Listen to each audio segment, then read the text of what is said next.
In this video, we will be unboxing and have a quick overview of the new Mackie ProFx10 version 3.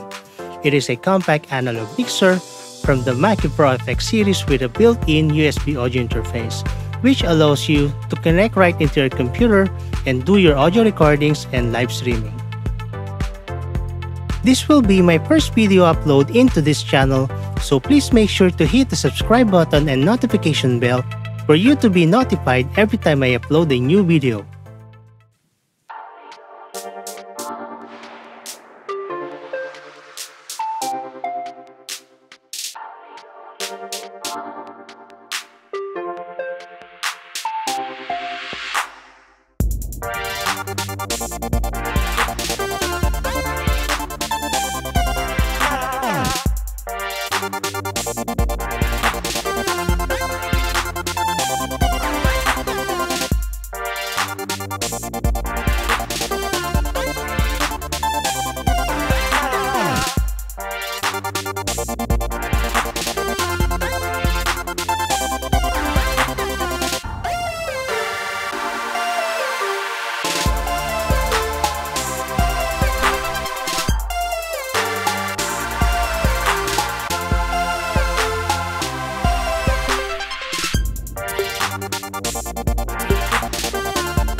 Now let's take a quick overview of the Mackie ProFx10 version 3. This mixer is a 10-channel analog audio mixer with a built-in 2x4 input and output USB audio interface with zero latency hardware monitoring.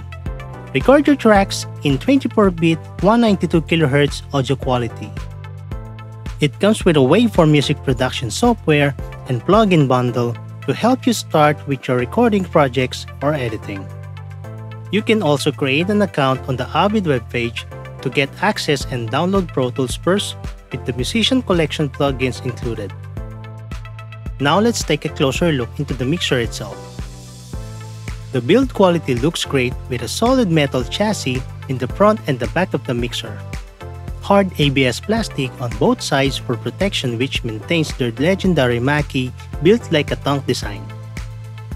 At the back of the mixer, we have your power on and off switch and a 12 volts DC power supply input with a threaded lock to avoid accidental pull-outs during operation. And of course, we have your USB port for connecting the mixer right into your computer.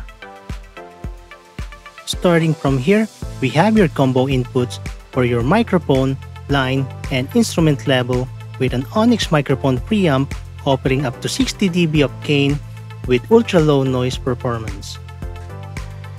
Use a standard XLR cable for your microphone and a balanced or unbalanced cable for your instrument and line level devices. Down below, we have the high C or high impedance switch for your guitars, basses, and other high impedance instruments without the need of any DI box.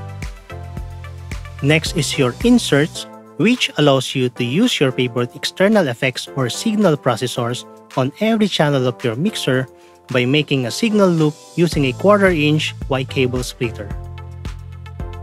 Here, we also have your low-cut filter switch, which cuts off the frequencies in the frequency spectrum 100 Hz below at a slope of 18 dB per octave. The gain control adjusts the microphone or line input sensitivity. It helps to set a good operational signal level and ensure that the mic preamp gain is not too high or not too low. Next to your gain knob is the level set light indicator. These are used with the gain control to set the channel preamp gain just on the right level. If the signal is distorting, check the level set indicator, and if they are continuously on, turn down the gain control.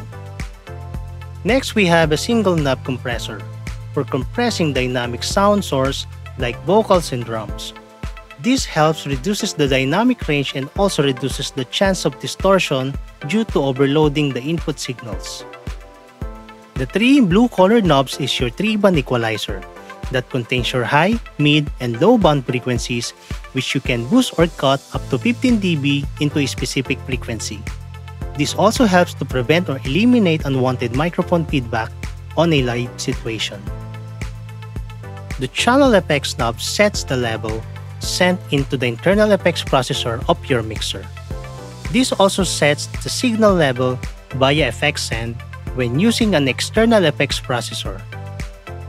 Next is your pan knob, which allows you to adjust the amount of signal sent to the left versus the right channel outputs.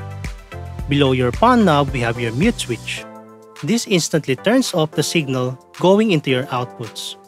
Note that your inserts are not affected by the mute switch and will continue to feed a direct output and return signal. At the bottom of your mixer is your volume level or channel knobs.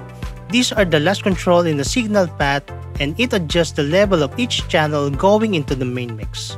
The U mark indicates unity gain, meaning no increase or decrease of signal level at 0 dB.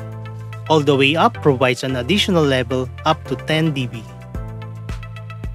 The second channel is identical from your first channel, while your third and fourth channels only accepts standard XLR cable for your microphone inputs and has a separate 1/4-inch line inputs.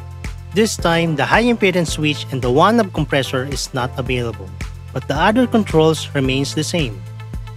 Channels 5 and 6, 7 and 8, 9 and 10 are your stereo channels, which allows you to connect your stereo left and right cables from your line level devices.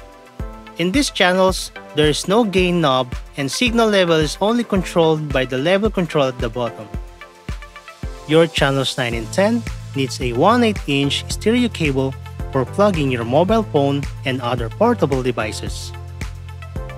Down below, we have your USB switch, which overrides the 1/8-inch input and allows the 3 and 4 USB return stereo playback from your computer via USB connection. As an example, playing your music on Spotify or YouTube and setting your default playback sound card to ProFx 3 and 4 USB, you will be able to EQ or apply an effects and mix with your analog input signals and send it to your main outputs. Next to your USB switch is the put switch. This allows you to use your favorite put switch to instantly mute the internal effects engine of your mixer. If the internal effects have already been muted with the internal effects mute switch, then the put switch has no effect at all. In this portion is the Gig Effects internal effects engine of your mixer. Now you have 24 effects presets that you can use instantly. Select your desired effects using the preset selector knob and by looking at the preset display, which indicates the number of the preset. Then push the selector knob to engage the selected effects. To send the selected effects into the signal path of the specific channel, adjust the effects knob control into the channel where you want the effects to be applied. Note that effects knob control is post-fader, meaning that your effects will only take effect if the level knob is turned up. On the right side part of the mixer, we have your output section. I can say that this is the most important and crucial part of your mixer. Right here at the top, we got your XLR main left and right outputs of your main mix and controlled by the main level knob at the bottom. We have 1/4-inch left and right main outputs, as well connecting balanced and unbalanced jacks, and also controlled by the main level knob. Next is your control room outputs, for your control room speaker monitors and controlled by the control room knob below. Your effects send is for sending signal into an external effects processor and using your mixer's spare channel for the returning wet signal to mix in with the original signal. You can also use it as an auxiliary send as another option. And we also got your phone's output, which where you connect your monitoring headphones. You have here a yellow-green power LED light indicator, which lights up when the mixer is powered on. Next is your 48 volts phantom power switch for your condenser microphones that requires 48 volts phantom power with a red light indicator which lights up when activated. Next is your main meters, which helps you to visually monitor the level of your signal and avoid overloading or any distortion into the main mix. Down below to your main meters is the brake switch. This instantly mutes all the channels of your mixer and cuts the signal going into your main mix. The blend knob is a pre-fader mix blend between all of your analog inputs and USB 1 and 2 return from your computer playback or DAW going into your phones and control room outputs monitoring. This is ideal for recording with pre-recorded background tracks playing from your computer or DAW, but except for the 1/8-inch input and USB 3 and 4 return on your channels 9 and 10, which is a post-fader along with the main mix level control and can only be sent to phones and control room outputs if the phone's control room switch is disengaged. The control room knob adjusts the signal level going into the control room outputs, while your phone's knob adjusts the signal level going into your phone's output. The two remaining level control is your main effects level and your main mix output level. Your main effects level, where stereo signals pass through before going into your main mix and contains the effects or wet signals and mixed together with the dry or original signal from your input channels. Your main mix level, which allows you to adjust the levels of the main mix signals sent to the XLR and quarter-inch mainline levels outputs. There you go, and to wrap it up, I can say that this mixer offers a great value for its price and delivers more flexibility to give you a great result for your content creation or recordings. And that's it for the quick unboxing and overview of the Mackie ProFx10 version 3. On my next video, I will show you how to set up and use this mixer into OBS for your live streaming setup. If you like this video, please give it a thumbs up and thumbs down if you don't. Please let me know what you think on this video by leaving your comments below, and don't forget to hit the subscribe button and notification bell for you to be notified every time I upload a new video. Thanks for watching.